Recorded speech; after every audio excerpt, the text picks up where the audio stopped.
चलो देखो, आज हमें देखना है प्रमेय नंबर 1। इसको हम थेल्स प्रमेय भी बोलते हैं, आप इसको आधारभूत समानुपातिकता प्रमेय बोलते हैं। देखो, इसका उद्देश्य जो होता है, क्या हमें सिद्ध करना है, क्या दिया गया है, ये सारा सब कुछ उद्देश्य में लिखा हुआ है। कह रहा है यदि किसी त्रिभुज की एक भुजा के समांतर, तो इस उद्देश्य को पढ़ के हमें पहले चित्र बनाना है। तो एक भुजा के समांतर, तो ये हमारा देखो ये त्रिभुज है, ये हमारा कोई एक त्रिभुज है ए बी सी, ठीक है ना। एक भुजा के समांतर मान लेते हैं बीसी के समांतर, तो बीसी के समांतर हमने ये एक रेखा खींची, बीसी के समांतर हमने एक ये रेखा खींची। अब ये रेखा क्या कर रही है, त्रिभुज की अन्य दो भुजाओं को अलग अलग बिंदुओं पर प्रतिच्छेद कर रही है, कर रही कि नहीं। तो अलग अलग बिंदुओं पर काटने के लिए एक रेखा खींची जाती है, वही तो हमने किया।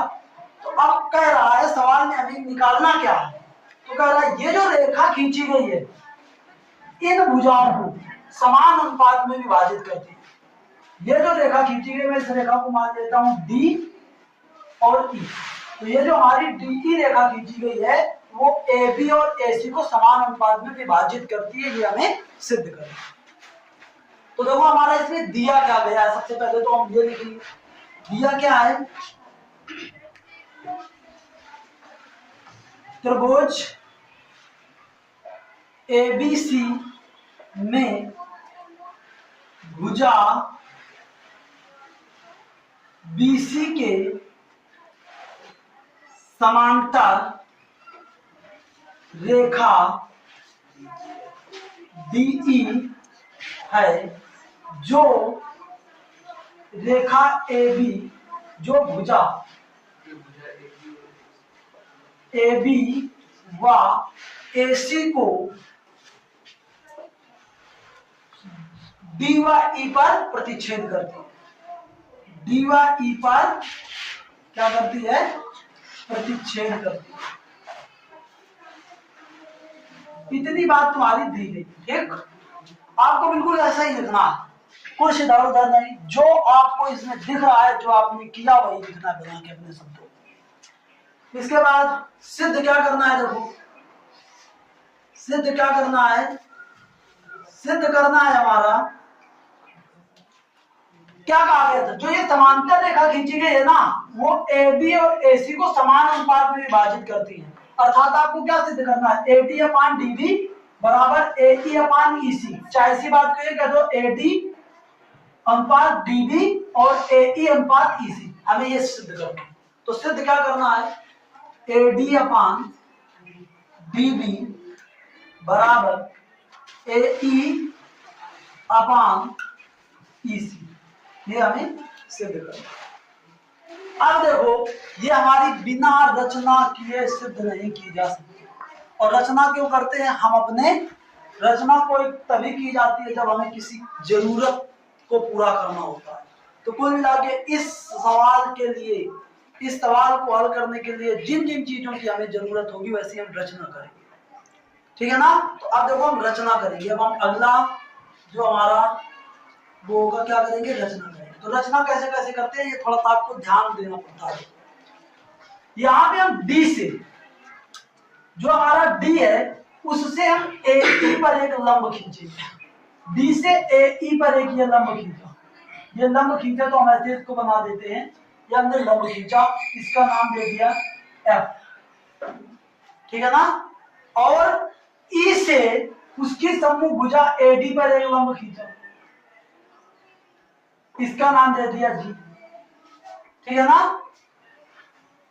जो हमारा डी था, डी से उसकी सम्मुख भुजा ई पर लंब हमने खींचा डी एफ, और जो ई बिंदु था उससे हम सम्मुख भुजा एडी पर लंब ईजी खींचा, ठीक है ना। तो यहां पे लिखेंगे इस बात को, डी से सम्मुख भुजा ए पर लंब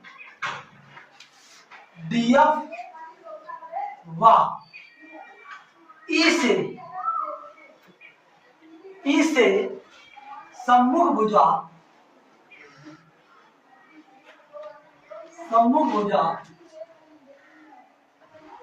एडी पर लंब ईजी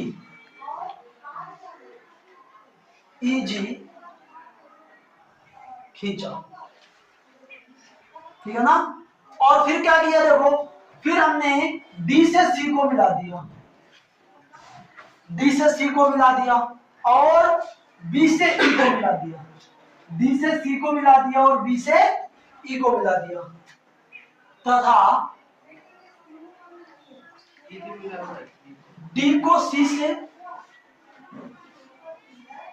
तथा बी को ई से मिलाया, बी को ई से मिला। इतनी आपको ये रचना करनी है, ठीक है ना। ये हमारी हो गई इसकी बेसिक बात, इतनी हम इसकी रचना करेंगे तब हमारा ये पूरा चित्र बन करके तैयार होगा। अब देखो हम इसमें अब हम इसकी करेंगे उपपत्ति, तो थोड़ा ध्यान देना, ठीक है ना। अब हम करेंगे इसकी उपपत्ति, अब हम करेंगे इसको प्रूफ। तो सबसे पहले देखो हमारा ध्यान देना है भाई, बहुत कायदे से ध्यान देना है कि अगर हम यहाँ पे क्षेत्रफल निकालने जाएं त्रिभुजों का, अगर मैं इस वाले त्रिभुज का क्षेत्रफल निकालूं, इस वाले त्रिभुज एडीई का, अगर हमें एरिया निकालना हो त्रिभुज एडीई का, तो बताओ क्षेत्रफल क्या होगा।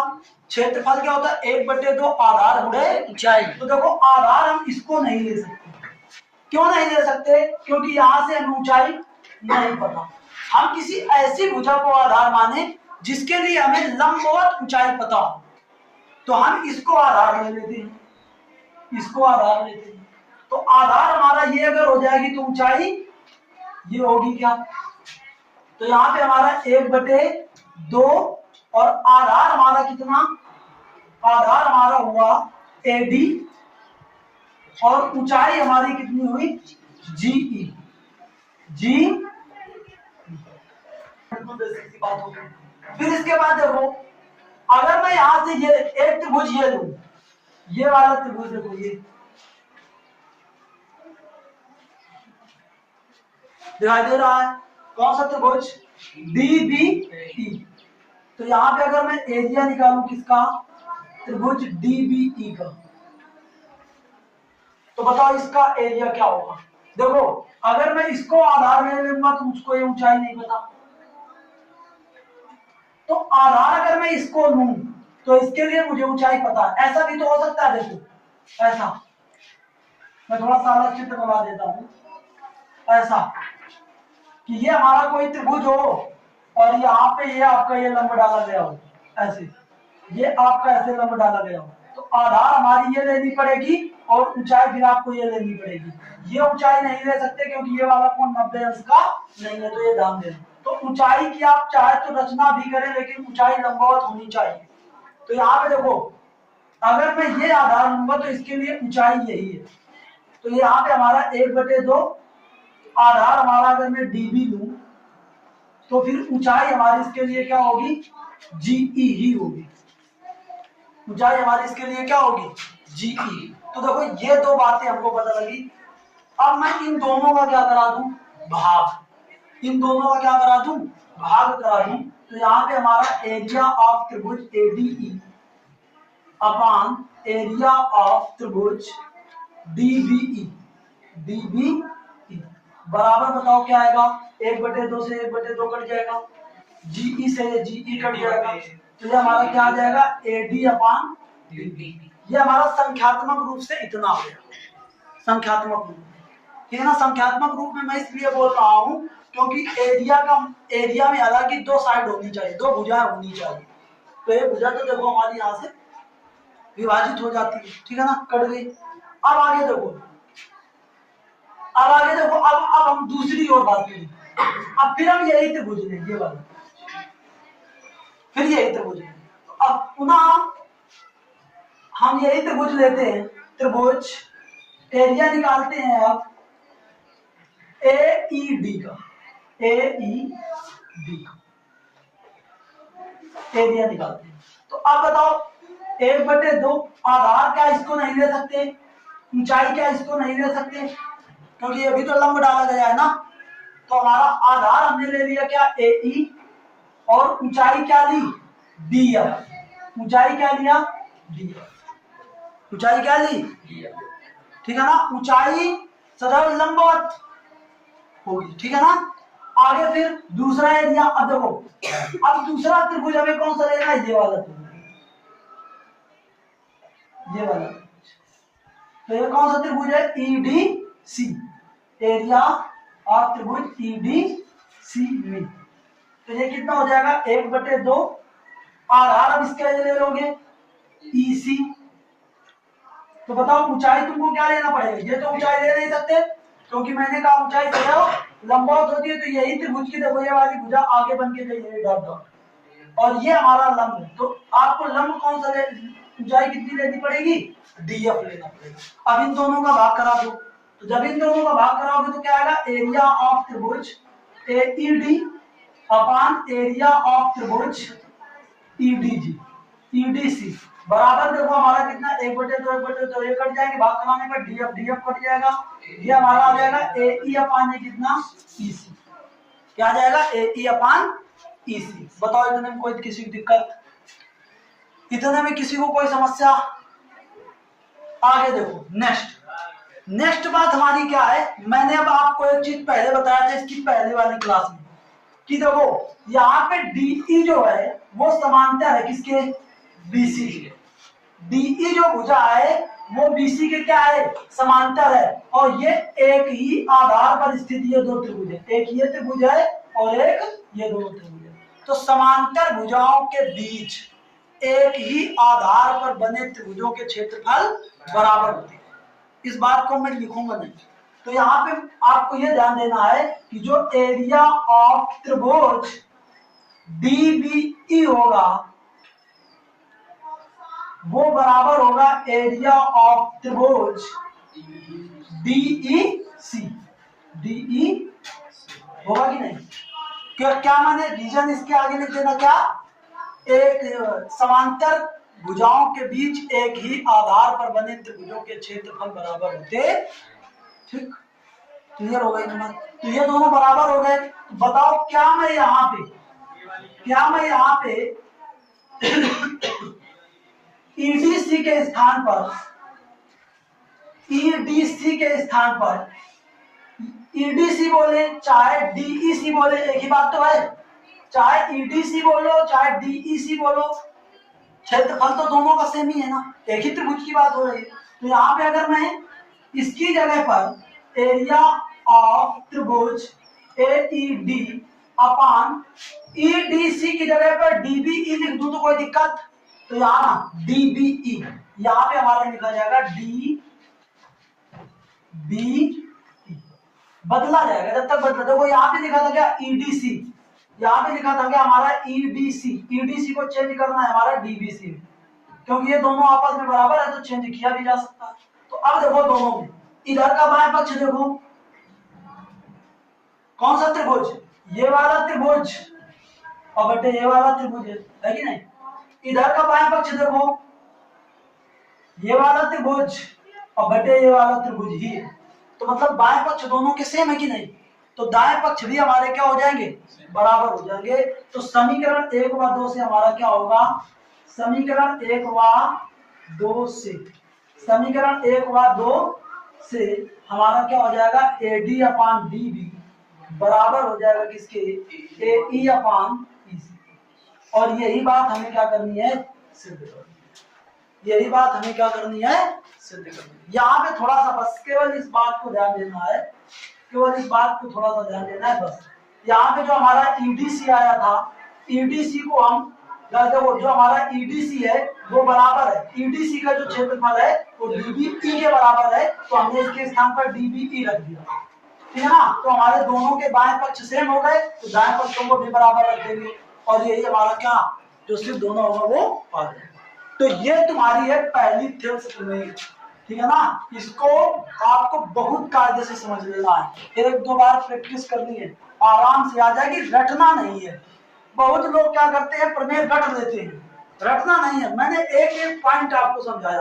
पहले क्या करना है, पहले ये वाला त्रिभुज का क्षेत्रफल निकालना है, आधार ये लेना है, ऊंचाई ये लेना है। फिर क्या करना है, ये वाला त्रिभुज लेना है, आधार ये लेना है, ऊंचाई ये लेना है। यही तो ऊंचाई ले सकते हो, और कोई ऊंचाई ले भी नहीं सकते हो, ठीक है ना। और फिर इन दोनों का अनुपात निकालना है। तो देखो ये हमारा इसका अनुपात निकला था। फिर क्या करना है, इसी त्रिभुज को लेना है, लेकिन इस बार आधार ये लेना है, ऊंचाई ये लेना है, ठीक है ना। देखो यही ये आधार, ये ऊंचाई दिया है। फिर इसके बाद इसके इसी से जुड़ा हुआ एक त्रिभुज है, ये लेना है, ये, ठीक है ना। तो यहाँ पे देखो आधार ये लेना है, ऊंचाई ये तो ले नहीं सकते, ऊंचाई तुमको ये लेना पड़ेगा, ये वाली भुजा। ऊंचाई हमारी क्या लोगे, df लोगे। तो हमारा आपने देखो ये लिया। अब फिर इन दोनों का भाग कराया, तो ये हमारा प्राप्त हुआ। तो आपने ये पढ़ा है कि ये वाला जो त्रिभुज होता है, इसका जो क्षेत्रफल होता है इस वाले त्रिभुज के क्षेत्रफल के बराबर होता है। मैंने यही किया, इस वाले त्रिभुज के क्षेत्रफल के स्थान पर ये वाले त्रिभुज का क्षेत्रफल रख दिया, और फिर अपना दोनों समीकरणों की तुलना करके जो निकालना था वो निकाल दिया। इतना केवल ध्यान देना है। अब तुम्हारे दिमाग में ये बात होनी चाहिए, यही वाला त्रिभुज क्यों लिया। तो देखो हमें निकालना है इस भुजा का अनुपात इस भुजा से, निकालना है कि नहीं। देखो यहाँ पे हमें यही तो सिद्ध करना है, AD/DB। तो मुझे ये वाला त्रिभुज और इस वाले त्रिभुज का कहीं ना कहीं भाग कराना पड़ेगा, तभी हमारी इन दोनों भुजाओं का भाग होगा, तभी इन दोनों भुजाओं का अनुपात निकल सकता है। इस वाले त्रिभुज की ये वाली भुजा और ये वाली भुजा का अनुपात आ रहा है, तो कहीं ना कहीं मुझे इस त्रिभुज में कुछ इस त्रिभुज का डिवाइड कहीं ना कहीं कराना पड़ेगा, तब हमारी बात बनेगी। वही मैंने यहाँ पे किया। बात समझे, ऐसे आप थोड़ा दिमाग में चीजों को ले सकते हैं, अच्छे से समझ सकते हैं। तो ये तुम्हारी हो जाएगी प्रमेय नंबर 1।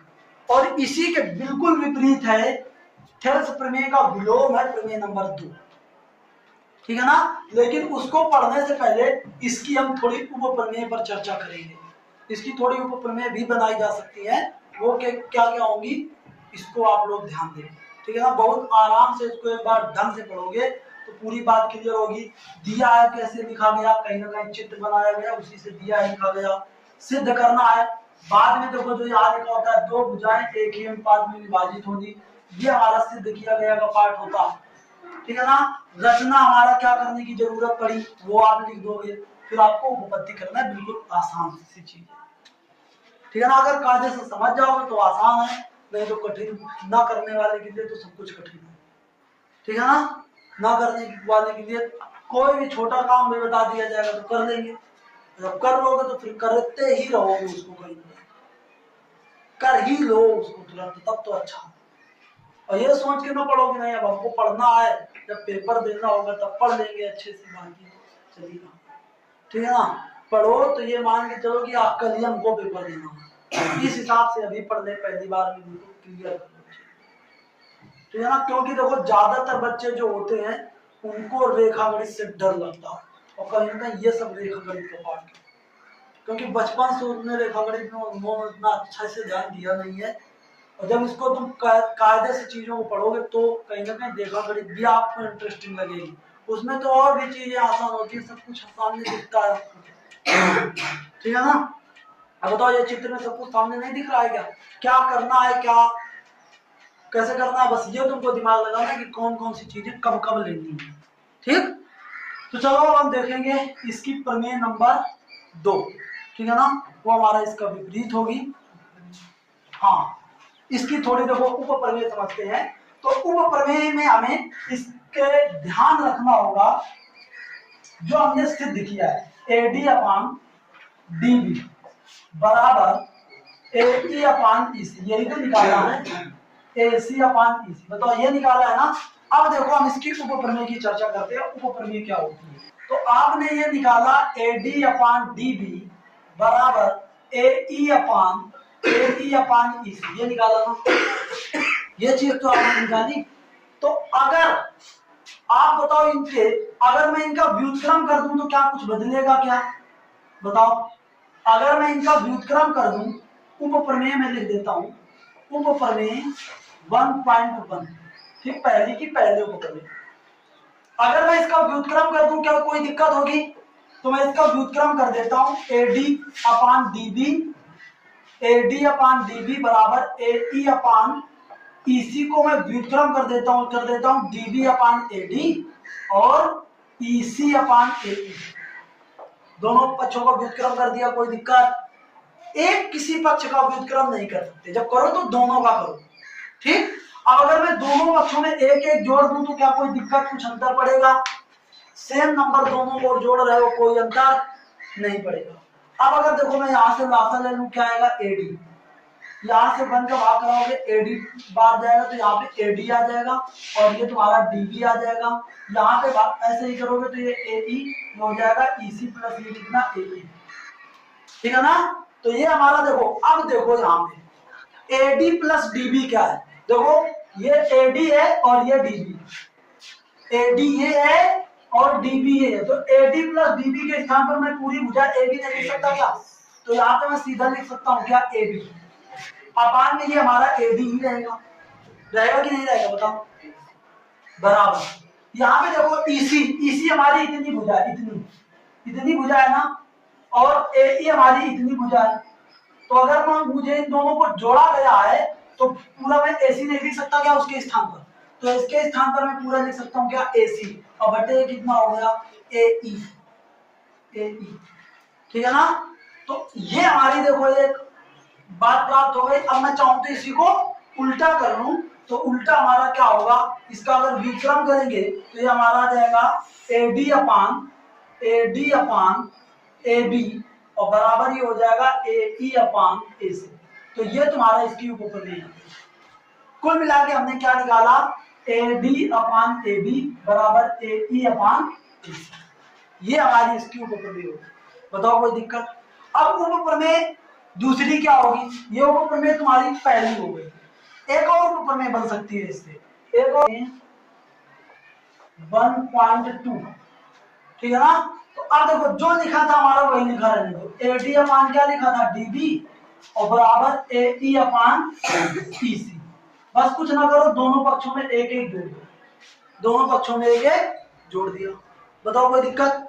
अब लासा लो, कितना आ गया? डीबी, ये आ गया हमारा डीबी प्लस एडी, यहाँ पे क्या आ गया? ईसी, यहाँ पे क्या आया? एई प्लस ईसी, ठीक है ना। इतना आया कि नहीं? अब बताओ डीबी प्लस एडी क्या होगा? डीबी प्लस ए ओ, डीबी और प्लस एडी, ये पूरा एबी नहीं होगा क्या? बताओ, ये हमारा एबी नहीं बनेगा क्या पूरा मिलकर के? अपान में कितना है? डीबी बराबर, इधर देखो, इधर देखो, एई हमारा इतना है, ईसी हमारा इतना है, पूरे की जगह पर एसी नहीं लिख सकते क्या? तो ये हमारा आ जाएगा ईसी। अब मैं इसका व्युत्क्रम कर दूं, इस चीज का मैं क्या कर दूं? व्युत्क्रम कर दूं, तो ये हमारा कितना आ जाएगा? डीबी अपान एबी और बराबर है कितना? ईसी अपान एसी। तो ये तुम्हारा एक उपप्रमेय दूसरी है। तो कुल मिला के तुम्हें क्या ध्यान रखना है? मैं देखो बोल रहा हूं, आराम से बात को सुनो। अगर जो हमारी कंडीशन थी किसी त्रिभुज के एक भुजा के समांतर, ये सवालों में जरूरत पड़ेगी चीजें, इसलिए ये कराना भी जरूरी है। अगर किसी त्रिभुज की, जैसे हमारी एबीसी त्रिभुज था, एक भुजा के समांतर, मतलब जैसे बीसी के समांतर हमने खींचा, किसी त्रिभुज की एक भुजा के समांतर यदि कोई रेखा खींच रहे हैं तो ये वाली रेखा त्रिभुज की भुजाओं को ऐसे काटेगी कि AB अपान DB बराबर AE अपान EC हो। पहली बात, AD अपान AB बराबर AE अपान AC हो, बराबर DB, मतलब ठीक है ना, मतलब और क्या? DB अपान AD, DB अपान AB बराबर हो EC अपान AC। मैं लिख देता हूं, ठीक है ना। मतलब हमारी तीन बातें होंगी, तीन बातें देखो निकल के आई। अगर ये पूरी कंडीशन होगी तो पहली तो हमारी देखो प्रमेय ही थी, पहली तो हमारी प्रमेय ही थी, पहली बात ये। दूसरी बात, AD अपान AB भी होना चाहिए और AE अपान AC भी होना चाहिए, ये बराबर होना चाहिए, ये भी बराबर होना चाहिए। और तीसरी बात हमारा DB अपान AB बराबर होना चाहिए EC अपान AC। ये तीन बातें यहां से होनी चाहिए। और देखो, क्या हम इनके व्युत्क्रम नहीं लिख सकते?